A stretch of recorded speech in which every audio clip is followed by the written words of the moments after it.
नमस्कार दोस्तों, स्वागत है आप सभी का। दोस्तों सीपीसीटी की जो हमारी क्लासेस हैं वो डेली जारी हैं, निरंतर लग रही हैं और आने वाली जो सीपीसीटी की परीक्षाएं हैं उनको दृष्टिगत रखते हुए आज हम कुछ महत्वपूर्ण प्रश्नों को हल करने वाले हैं।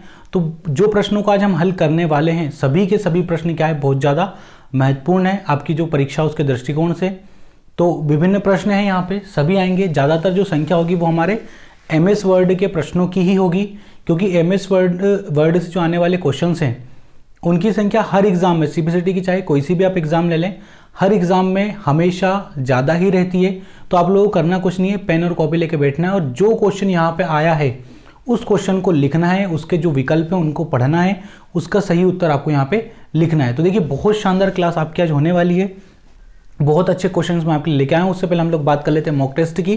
तो देखिए आने वाली कक्षाओं को दृष्टिगत रखते आने वाली जो परीक्षाएं हैं उनको दृष्टिगत रखते हुए आप लोगों के लिए मॉक टेस्ट तैयार किए गए हैं। मॉक टेस्ट यहाँ पे आपको दिए गए हैं, 5 मॉक टेस्ट हैं, पूरे 75 क्वेश्चंस हैं। प्राइस मनी रखी गई है 199 ओनली, 199 रुपये में आपको 5 मॉक टेस्ट यहाँ पे मिलेंगे।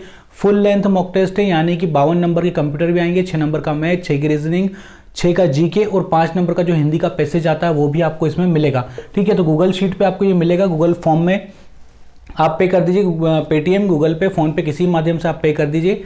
इसकी जो लिंक है वो आपको तुरंत प्रोवाइड करवा दी जाएगी। नंबर आपको बता देता हूँ फिर से मैं, हालांकि इस पर लिखा हुआ था 8461843534। ठीक है, 84 61 84 35 34। ठीक है, इन नंबरों पे आपको मैसेज करना है, आप मैसेज कर दीजिए, पे कर दीजिए, उसके बाद स्क्रीनशॉट और अपना नाम लिख के यहाँ पे सेंड कर दीजिए, आपको पूरे मॉक टेस्ट आसानी से यहाँ पे मिल जाएंगे। चलिए तो शुरुआत करते हैं हमारे क्वेश्चंस की। कौन कौन से क्वेश्चंस आज हम सोल्व करने हैं। तो देखिए पहला क्वेश्चन आपकी स्क्रीन पे आ चुका है, बहुत ही प्यारा क्वेश्चन है, पढ़िए शांत मन से एकदम इसका आंसर दीजिए। बहुत ईजी क्वेश्चन है, कुछ क्वेश्चन है जो थोड़े आपको घुमा सकते हैं, लेकिन ओवरऑल अगर देखें तो सारे क्वेश्चन एकदम सामान्य औसत क्वेश्चन है। चलिए पहला क्वेश्चन आपको लिखा हुआ है, MS वर्ड में पैराग्राफ को डिफॉल्ट संरेखण, पैराग्राफ का डिफॉल्ट संरेखण क्या है, अब संरेखण का मतलब क्या है। तो देखिए वैसे आपको वहाँ पे जो एग्जाम होगी हमारे हिंदी और इंग्लिश दोनों लैंग्वेज में क्वेश्चन आएंगे, तो इस शब्द से इतना ज़्यादा घबरा नहीं है। इसका जो इंग्लिश में जो मीनिंग होगा वो हमारा हो जाएगा क्या, अलाइनमेंट। ठीक है, तो बाय डिफॉल्ट MS वर्ड में पैराग्राफ का जो अलाइनमेंट होता है वो कौन सा होता है। विकल्प आपके सामने है, लेफ्ट होता है, राइट होता है, सेंटर होता है, फिर जस्टिफाई होता है। चारों विकल्प आपको यहाँ पे दिए गए हैं, चारों विकल्प पे हम लोग बात करेंगे।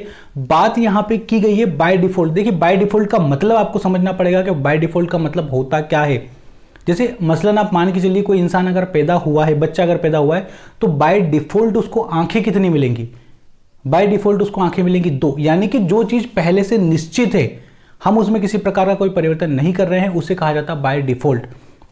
तो आपने मान लीजिए MS वर्ड आपने ओपन किया, तो जब आप उस पर टाइप करने लगते हैं, जैसे आप उस पर पैराग्राफ टाइप करने लगते हैं, जब वर्ड टाइप करने लगते हैं, तो आपने एक चीज नोटिस की होगी, वो जो शब्द होते हैं वो इस साइड से स्टार्ट होते हैं और इस तरफ जाते हैं, फिर इस साइड से स्टार्ट होते हैं और इस साइड जाते हैं। तो ये हमारा देखिए एक हिसाब से ये क्या होता है, हमारा लेफ्ट, और ये हमारा क्या होता है, राइट, RIGHT, राइट। ठीक है, तो ये लेफ्ट और ये राइट, तो लेफ्ट से राइट की ओर जाते। तो देखिए हमारा आंसर यहीं से मिल गया हमें, कौन सा अलाइनमेंट होता है, तो वहां पे उसमें होता है हमारा लेफ्ट अलाइनमेंट। चलिए ठीक है, बाकी राइट की बात करें तो राइट हमारा ये होता है, सेंटर हमारा यहाँ पे होता है। जस्टिफाई की हम लोग बात कर चुके हैं, शॉर्टकट की होती है Ctrl+J। जस्टिफाई में क्या होता है, आपका ये पेज है, इस पेज पे जितने आपने डाटा टाइप किए हैं इस तरीके से, तो ये आखिरी में उसके जो शब्द होती है बराबरी पे खत्म होते हैं, इस तरीके से, इस तरीके से, ऐसे ऐसे, यानी कि आपके आगे पीछे शब्द खत्म नहीं होंगे, इस तरीके से बराबरी पे आपके शब्द खत्म होते हैं ऐसे।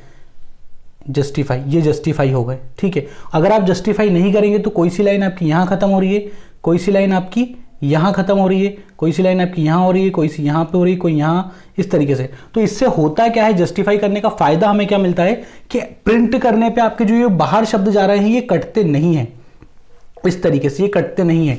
अगर आपने जस्टिफाई नहीं किया तो हो सकता है आपकी कोई से शब्द प्रिंट करने पे कट जाएं, इसीलिए जस्टिफाई करते हैं। और एक बहुत अच्छा स्वरूप भी होता है कि आपने अगर कोई सा डॉक्यूमेंट टाइप किया है तो कम से कम उसे आप सुव्यवस्थित सुसज्जित रूप में जस्टिफाई करें। Ctrl+J क्या है, शॉर्टकट की है। ठीक है, आगे बढ़ते हैं। दूसरा क्वेश्चन आपकी स्क्रीन पे है, मैं साइड हो जाता हूँ थोड़ा सा। MS वर्ड 2010 में कौन सा कंपोनेंट वर्ड काउंट और प्रूफ बटन प्रदर्शित करता है। तो आपको बताना है कि जो वो कौन सा कंपोनेंट है जो वर्ड काउंट यानी कि कितने शब्द हुए हैं और प्रूफ बटन को प्रदर्शित करता है। विकल्प आपके सामने है, क्विक एक्सेस टूल बार होता है, स्टेटस बार होता है, व्यू ऑप्शन होता है, या फिर इनमें से कोई नहीं। विकल्प आपके सामने, आसानी से तसल्ली से देखिए, पढ़िए, समझिए और आंसर अपना दीजिए। ठीक है, तो इसका राइट आंसर हमारा क्या हो जाएगा? क्विक एक्सेस टूल बार होगा, स्टेटस बार होगा, या फिर आपका व्यू ऑप्शन होगा। तो देखिए, जब हम एमएस वर्ड पे काम करते हैं तो हम सबको पता है कि जो नीचे जो पट्टी होती है वो पट्टी होती है हमारी क्या? स्टेटस बार होती है, क्योंकि हमारे डॉक्यूमेंट का स्टेटस वही दर्शाती है। स्टेटस से मतलब है कि कितने शब्द आपने इसमें टाइप किए हैं, कितने पेज आपने इसमें लिए हैं, उसके बाद कितने जूम पे ये है, ये सारी चीजें आपको यहाँ पे इसका स्टेटस मिलता है। वहीं पे आपके वर्ड काउंट होते रहते हैं कि इस डॉक्यूमेंट के अंदर आपने कितने वर्डों को टाइप किया है। तो किस में दिखाई देता है? ये हमारा दिखाई देता है स्टेटस बार में। चलिए तीसरा क्वेश्चन लगाइए। तीसरे क्वेश्चन में हमें क्या दिया गया है? विंडो का आकार बढ़ाने के लिए उपयोग की जाने वाली शॉर्टकट कुंजी कौन सी है? आपको यदि आपके विंडो का आकार बढ़ाना है तो किस शॉर्टकट की का आप यूज करेंगे? विकल्प आपके सामने है। शिफ्ट के साथ आप प्लस दबाएंगे, कंट्रोल के साथ आप प्लस दबाएंगे, शिफ्ट के साथ आप माइनस दबाएंगे, या फिर कंट्रोल के साथ माइनस दबाएंगे। तो इसका राइट आंसर बताइए, शॉर्टकट किसी क्वेश्चन है। यदि आपको विंडो का आकार बड़ा करना है तो आपको दबाना पड़ेगा कंट्रोल के साथ प्लस। मेरी क्लास को 1.25 1.75 करने की जरूरत नहीं है, क्योंकि स्पीड वैसे ही बहुत ज़्यादा रहेगी। आप तो इसी क्लास को सिर्फ लेते जाइए, आपका काम आसानी से हो जाएगा। चलिए आगे बढ़ते हैं। इसका आंसर हो जाएगा कंट्रोल प्लस। ठीक है, आगे देखते हैं। चौथा क्वेश्चन है हमारा, एमएस वर्ड 2010 में रिबन किसकी श्रृंखला है? आपको पता होना चाहिए कि रिबन क्या होता है, टैब क्या होता है, ग्रुप क्या होता है, कमांड क्या होती है, सारी चीज़ आपको पता होनी चाहिए। चलिए विकल्प देख लेते हैं। इसका गेट है, विंडोज है, टैब्स है, या फिर डोर्स है। तो रिबन जो होता है ना, ये हमारा टैब में होता है। ये रिबन जो होता है वो हमारा काय में होता है? टैब में होता है। ठीक है, रिबन एक पट्टी होती है, टैब में होता है। सबसे ऊपर रहते हैं हमारे टैब, जैसे कि होम होगा, इंसर्ट होगा, पेज लेआउट होगा, ये सब क्या होते हैं? हमारे टैब होते हैं। टैब के अंदर हमारे ग्रुप बने हुए होते हैं। ग्रुप का मतलब जैसे फॉन्ट ग्रुप हो गया, क्लिपबोर्ड ग्रुप हो गया, थीम ग्रुप हो गया। इन ग्रुप के अंदर होती है हमारी कमांड। जैसे क्लिपबोर्ड ग्रुप की यदि हम लोग बात करें तो क्लिपबोर्ड ग्रुप में हमें क्या मिलती है? पेस्ट हमें मिलती है, यहाँ पे कट हमें मिलती है, कॉपी हमें मिलती है, सारी कमांड होती है हमारी। वही हम लोग जैसे कि अगर बात करें फ़ॉन्ट की, फ़ॉन्ट के अंदर हमें कलर मिलता है, इटैलिक, बोल्ड, उसके बाद अंडरलाइन मिलता है, फ़ॉन्ट का साइज़ मिलता है, लैंग्वेजेस मिलती हैं, सारी हमें कमांड मिलती है। ठीक है, तो ये सारी चीज़ आपको पता होनी चाहिए। तो रिबन जो होता है, रिबन एक पट्टी होती है जो टैब के अंतर्गत उसी श्रृंखला में आपकी आती है। चलिए राइट आंसर इसका क्या हो जाएगा? टैब्स। आगे देखते हैं वीपीएन का पूरा नाम। बहुत शानदार, बहुत सिंपल सा क्वेश्चन आपको दे दिया गया है। वीपीएन, अगर पी का भी मतलब आपको पता है तो आपका ये क्वेश्चन बन जाएगा। चारों विकल्प आपके सामने, विकल्प में बोल देता हूं। Virtual public network, virtual partner network, virtual private network, या फिर वर्चुअल पैकेट नेटवर्क। ठीक है, तो इसका जो राइट आंसर हमारा क्या हो जाएगा? वो हो जाएगा वर्चुअल प्राइवेट नेटवर्क। किसी एक व्यक्ति का वर्चुअल प्राइवेट नेटवर्क क्या हो जाएगा? चलिए अगला क्वेश्चन देख लेते हैं। अगला क्वेश्चन हमसे क्या कह रहा है? एमएस पावर पॉइंट की चयनित स्लाइड की दूसरी प्रति बनाने के लिए निम्नलिखित में से किस शॉर्टकट की का उपयोग किया जा सकता है? यानी कि मान लीजिए आप एमएस वर्ड पे काम कर रहे हैं, आप अपना कोई सा प्रेजेंटेशन बना रहे हैं, काय पे बना रहे हैं? एमएस पावर पॉइंट पे, है ना। इसका फाइल एक्सटेंशन क्या होता है? डॉट पीपीटी होता है ना, पीपीटी से बनता है। ठीक है, तो इसमें यदि आप किसी स्लाइड को आपने सिलेक्ट किया है, उस स्लाइड की आप क्या करना चाह रहे हैं कि एक कॉपी बनाना चाह रहे हैं, तो आप निम्नलिखित में से किस शॉर्टकट की का यूज करेंगे? कंट्रोल प्लस एन का करेंगे, कंट्रोल प्लस डी का करेंगे, कंट्रोल प्लस पी का करेंगे, या फिर कंट्रोल प्लस जो भी है? तो विकल्प में से आपको राइट आंसर चुनना है, एकदम शांत होकर, आराम से। अच्छा क्वेश्चन है, आपका राइट आंसर बताइए आपको शॉर्टकट की, क्योंकि आजकल सिंपल वाली शॉर्टकट की नहीं आ रही है।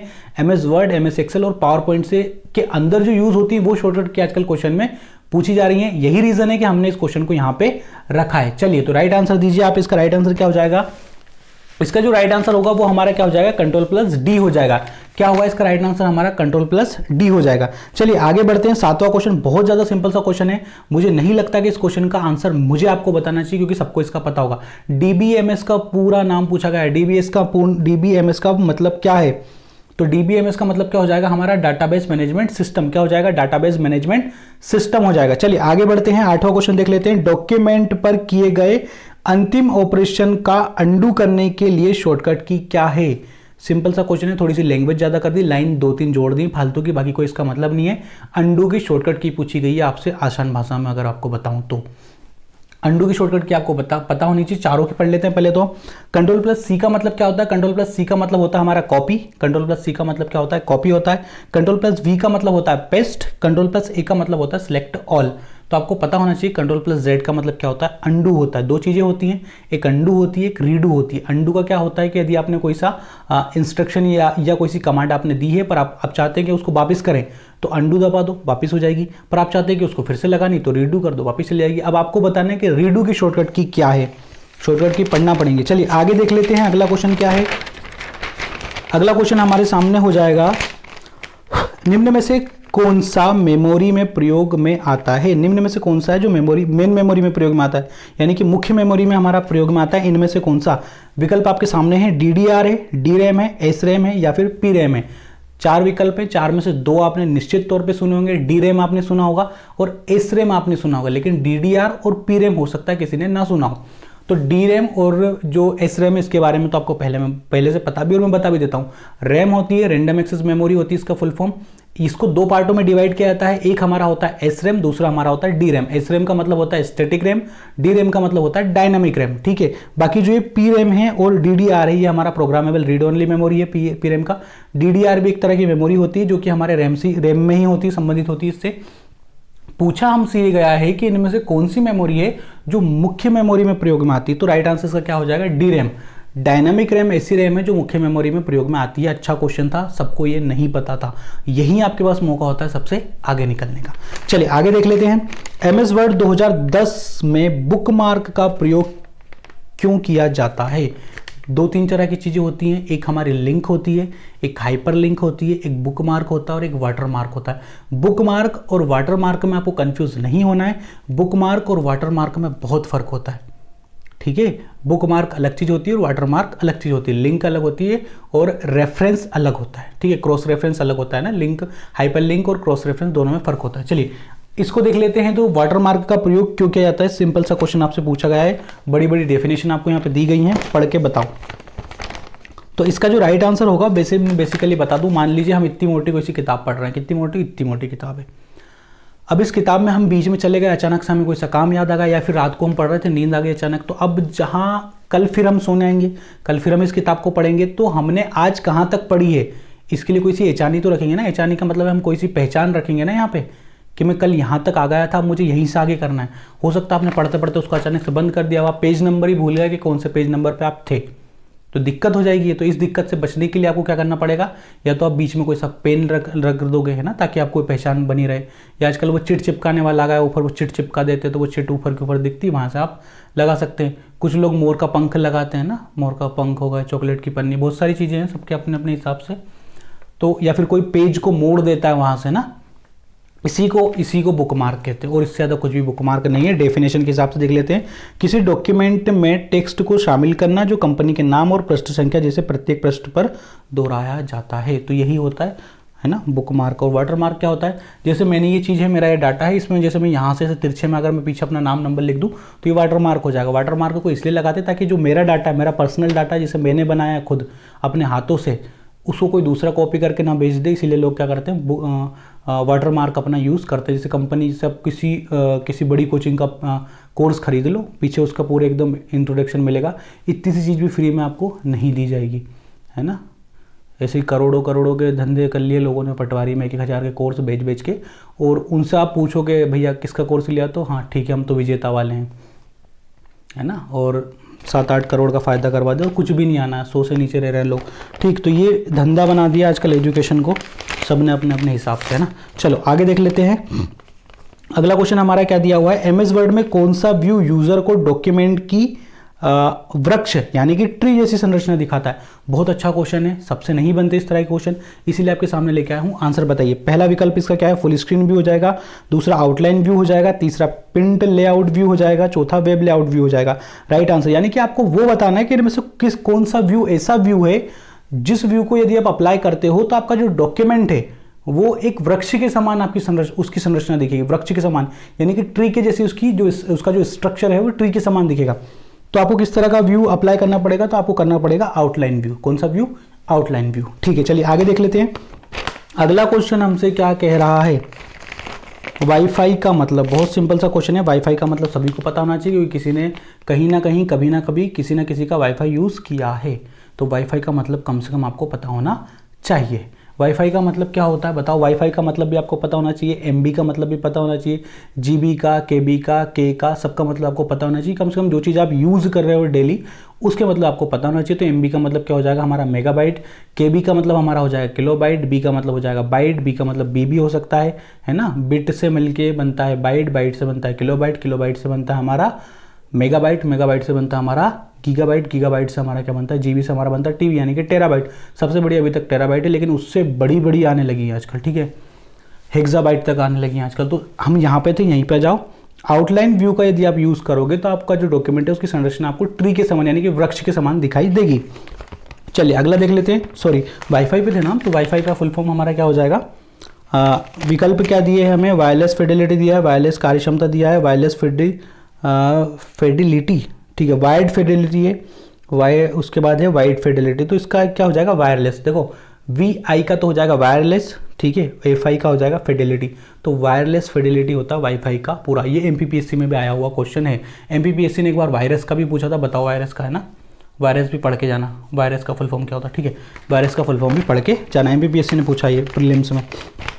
चलिए, क्योंकि एमपीपीएससी भी आजकल 7-8 क्वेश्चन कंप्यूटर के रखने लगा है और बेसिक से कंप्यूटर आता है उसमें मंथन के। चलिए आगे देख लेते हैं। निम्नलिखित में से कौन सा एक ऑपरेटिंग सिस्टम नहीं है? अभी आपको बताना होगा कि इनमें से कौन सा ऑपरेटिंग सिस्टम नहीं है। तो पहला विकल्प तो आपका बेसिक कट होगा क्योंकि उस पर लिखा हुआ है मेक ओएस। ओएस का मतलब क्या है? Operating system. तो ये तो है, मेक ओएस तो है। फिर उसके बाद है हमारा क्रोम है, उसके बाद एंड्रॉइड है, उसके बाद है विंडो। विंडो भी आपको पता है कि ये विंडो जो है वो किसका है? हमारा माइक्रोसॉफ्ट का है ऑपरेटिंग सिस्टम। एंड्रॉइड भी है। क्रोम क्या है? क्रोम एक ऑपरेटिंग सिस्टम नहीं है, क्रोम एक ब्राउजर है जो कि गूगल कंपनी का है। किसका है? गूगल का। आप बताओ माइक्रोसॉफ्ट का क्या है? तो माइक्रोसॉफ्ट का इंटरनेट एक्सप्लोरर।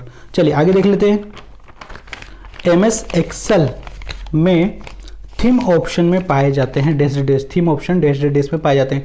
यानी कि आपको ये बताना है कि एमएस एक्सेल में जो थीम ऑप्शन है वो कहाँ पाए जाते हैं? इंसर्ट टैब में होते हैं, होम टैब में होते हैं, पेज लेआउट टैब में होते हैं या फिर व्यू टैब में होते हैं। तो थीम ऑप्शन कहाँ होता है ये आपको बताना है, क्योंकि इस तरह से इंटरनल क्वेश्चन आते हैं और ये उन्हीं से बनते हैं जिस बच्चे ने प्रैक्टिकल किया हुआ होता है। और जो सिर्फ किताब पढ़ के जाता है उसको इसके बारे में कोई भी नॉलेज नहीं होता है। तो आपको कम से कम प्रैक्टिकल करना चाहिए। एमएस वर्ड, पावर पॉइंट और एक्सेल का तो करना ही चाहिए। यहीं तक का था ज्ञान। आगे देख लेते हैं क्या होता है। इसका राइट आंसर क्या हो जाएगा? इंसर्ट टैब हो जाएगा, होम टैब हो जाएगा, पेज लेआउट टैब हो जाएगा या फिर व्यू टैब हो जाएगा। तो इसका जो राइट आंसर हो जाएगा वो हमारा हो जाएगा पेज लेआउट। क्योंकि जब आप पेज को बनाते हैं, पेज को जब आप क्रिएट करते हो, वहीं पे आपको थीम की आवश्यकता पड़ती है। तो थीम होती क्या है असल में? थीम कुछ नहीं होता, 4-5 इमेज जो होती है उनको मिला के थीम बना दी जाती है ना। उन थीम में क्या होता है कि जो फोटो होता है, हमारा पिक्चर जो होती है वो समय के बाद बदलती रहती है, उसी को क्या कहा जाता है? थीम कहा जाता है। लेकिन इसमें अलग तरह की थीम होती है, इसमें डिज़ाइन होती है, पहले से वो सेट होती है। हर पेज की अपनी एक थीम होती है जो पहले से सेट होती है, उसके अंदर आपको सिर्फ अपना डाटा जाके एंटर करना पड़ता है। चलिए आगे देख लेते हैं। आगे हमें क्या दिया हुआ है? मेन मेमोरी के 2 प्रकार कौन कौन से हैं? यहाँ पे आपको बताना है कि मेन मेमोरी के 2 प्रकार कौन से हैं। रैंडम है, सीक्वेंशियल है, प्राथमिक है, द्वितीयक है, या फिर इसका राइट आंसर क्या हो जाएगा? रैम है या फिर रोम है। तो जो मुख्य मेमोरी जो होती है ना हमारी, 2 तरह की मेमोरी होती है, एक स्थायी होती है, एक अस्थायी मेमोरी होती है। प्राथमिक होती है, द्वितीयक होती है, रैम होती है, रोम होती है। यहाँ पे बहुत कंफ्यूजन होता है दिमाग का दही है। देखो क्योंकि यहाँ पे प्राइमरी और सेकेंडरी दोनों दिया हुआ, तो राइट आंसर इसका क्या होगा? आप डिवाइड ऐसे करो, एक होती है हमारी प्राथमिक मेमोरी, एक होती है हमारी द्वितीयक मेमोरी। एक होती है हमारी प्राथमिक मेमोरी, एक होती है हमारी द्वितीयक मेमोरी। फिर उसके बाद जब प्राथमिक मेमोरी में आप जब आओगे, वहाँ आपको मिलेगा एक स्थायी होती है और एक अस्थायी होती है। तो जो रैम होती है वो स्थायी होती है और जो रोम होती है वो स्थायी होती है। रैम में क्या होता है, जैसे आप वर्क कर रहे हो तो आपका जो डाटा है वो अभी रैम में है, और अगर जैसी लाइट चली गई तो वो डाटा आपका गायब हो जाएगा यदि आपने सेव नहीं किया, तो वो रैम में था। यानी कि जो रैम है वो अस्थायी मेमोरी है, इसीलिए इसको कहा जाता है रैंडम एक्सेस मेमोरी। ये रैंडमली चली जाती है। रोम का क्या होगा? रीड ओनली मेमोरी, यानी कि इसका जो डाटा है वो स्थायी है और इसमें आप किसी तरह का कोई परिवर्तन नहीं कर सकते। इसके डेटा को सिर्फ आप पढ़ सकते हो, रीड ओनली। ठीक, तो इन दोनों में जो मेन मेमोरी के 2 प्रकार है वो हमारे रैम है और रोम है, क्योंकि मेन मेमोरी का पूछा, मेमोरी का नहीं पूछा है। चलिए आगे देख लेते हैं। आगे क्या हो जाएगा हमारा? कौन इनपुट और आउटपुट डिवाइस दोनों हैं? कौन इनपुट और आउटपुट डिवाइस दोनों के रूप में काम आती है?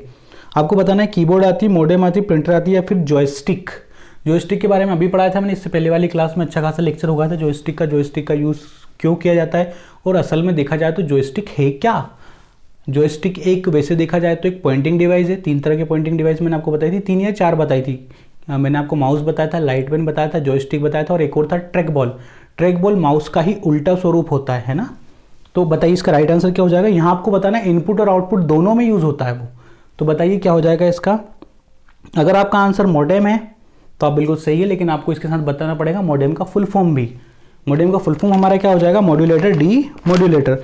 ठीक है, मॉडेम का यूज क्यों क्या किया जाता है, क्योंकि ये क्या करता है, एनालॉग सिग्नल को डिजिटल में बदलता है और डिजिटल सिग्नल को एनालॉग में कन्वर्ट करता है, इसीलिए इसको कहा जाता है ये और देखो एक चीज़, अगर मॉडेम से क्वेश्चन आता है तो वहाँ पे आपको टेलीफोन के तार का शब्द, टेलीफोन तार शब्द मिल जाएगा, वहाँ से आप समझ जाना कि ये मॉडेम का शब्द है, मतलब मॉडेम इसका आंसर होगा। ठीक, आगे बढ़ लेते हैं।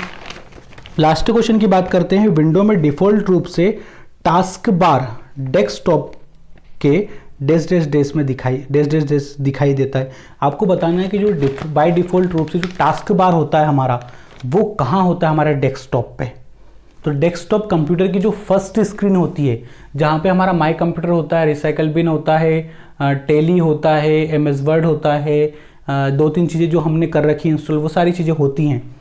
वहीं पे जो फर्स्ट जो स्क्रीन होती है हमारे कंप्यूटर की, जो जिसे हम डेस्कटॉप साइड कहते हैं, वहीं पे एक नीले कलर की पट्टी होती है नीचे, जहाँ पे स्टार्ट मेन्यू होता है, वहाँ पे आखिरी कोने में स्टार्ट मेन्यू होता है। इधर टाइम वाइम बता देते हैं, डेट वगैरह दिखती है हमारी, और बाय जिस सॉफ्टवेयर या एप्लीकेशन को हमने ओपन किया वो भी हमारी यहाँ पे टास्क बार पे दिखती है।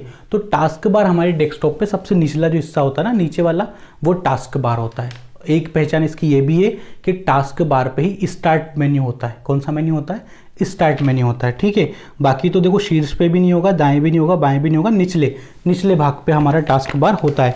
तो ये थे कुछ आईएमपी क्वेश्चन। बहुत ज़्यादा कोशिश करी मैंने आपको हर क्वेश्चन को डीपली समझाने की, जितने अच्छे तरीके से मैं समझा सकता था पूरी मेहनत मैंने आपकी की। बाकी सब्सक्राइब करना नहीं करना आपकी श्रद्धा है, शेयर करना नहीं करना आपकी श्रद्धा है। मेरा काम था आपको पढ़ाना, मैंने पढ़ा दिया। अपना ध्यान रखिए, सुरक्षित रहिए। जय हिंद, वंदे मातरम।